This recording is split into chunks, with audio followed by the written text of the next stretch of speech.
আল্লাহ আপনার উপর রেগে আছেন কিনা কিভাবে বুঝবেন?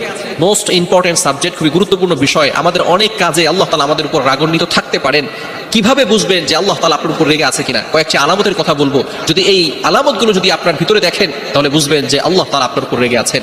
কোনো মানুষের ভিতরে যদি এই বিষয়গুলো দেখেন, এই আলামতগুলো যদি দেখেন, তাহলে মনে করবেন যে তার উপরে আল্লাহ তাআলা রেগে আছেন। এক নাম্বার হচ্ছে নির্দয় হওয়া, অর্থাৎ যাদের ভিতরে ভালোবাসা নাই, মানুষের সাথে ভালোবেসে কথা বলে না, সুন্দর ব্যবহার করে না, উত্তম ব্যবহার তাদের সাথে করে না, যাদের ভালোবাসা নাই, নির্দয় মন, যাদের ভিতরে ভালোবাসা নাই, মনে করবেন তাদের উপরে আল্লাহ তাআলা রেগে আছেন। সুতরাং এই নির্দয় মন হওয়া যাবে না। ভালো করে মনে রাখবেন, সব সময় মানুষের সাথে সুন্দর ব্যবহার করতে হবে। যে ব্যক্তি মানুষের সাথে ভালো ব্যবহার করে না, এই ব্যক্তির উপরে আল্লাহ তাআলা সন্তুষ্ট হতে পারেন না।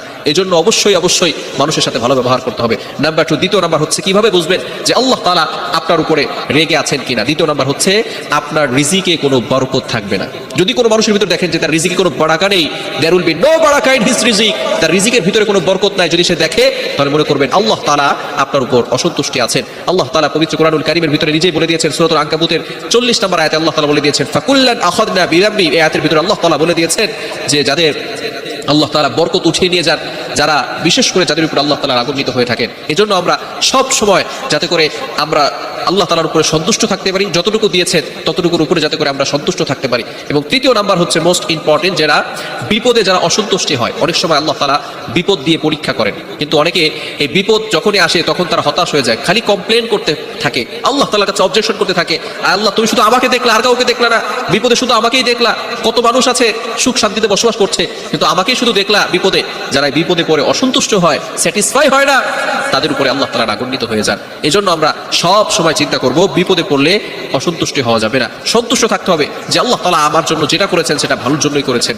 অনেক সময় দেখা যাচ্ছে যে আল্লাহ তাআলা কোটি কোটি মানুষের ভিতরে আমার বিপদ আসছে মানে আল্লাহ তাআলা আমার প্রতি ফোকাস করেছেন। একটু চিন্তা করেন, আল্লাহ তাআলা যদি কারোর প্রতি ফোকাস করেন, তাকে বিপদ দিয়ে আল্লাহ তাআলা বিভিন্ন সময় পরীক্ষা করতে পারেন। এজন্য আপনি বিপদে পড়ে হতাশ হয়ে যাবেন না, আপনি নিরাশ হয়ে যাবেন না, বিপদে পড়লে আপনি অসন্তুষ্টি প্রকাশ করবেন না। এবং চতুর্থ নাম্বার হচ্ছে যারা আল্লাহর কাছে প্রার্থনা করে না। অনেক মানুষ আছে যারা আল্লাহর কাছে দোয়াই করে না, কবে যে দোয়া করছে সেটাই সে ভুলে গেছে। অনেক মানুষ আছে এমন, এখন নামাজের পরে যে দোয়া করতে হয় সেই দোয়ার বিরোধিতা করে, এরা দোয়াই করতে চায় না। সুতরাং যারা আল্লাহ তাআলার কাছে প্রার্থনা করে না, অহংকার ভাব দেখায়, যারা আল্লাহর কাছে চায় না, তাদের উপরে কিন্তু আল্লাহ তাআলা রাগান্বিত হয়ে থাকেন। যারা আল্লাহর কাছে বেশি বেশি চায়, আল্লাহ তাআলা তাদের কাছে বেশি ভালোবাসা প্রকাশ করেন এবং তাদেরকে আল্লাহ পাক রব্বুল আলামিন বালা মুসিবত থেকে হেফাজত করেন। মনে রাখবেন, দুনিয়ার ভিতরে যত মানুষ রয়েছে, সকল মানুষ তাদের কাছে চাইলে তারা আস্তে আস্তে রাগান্বিত হয়ে যায়। যদি আপনার ভালো বন্ধু, তার কাছে আপনি একদিন 5,000 টাকা চাইবেন, সে দিয়ে দিবে। দ্বিতীয় দিন আবার যদি তার কাছে টাকা চান, সে দিবে।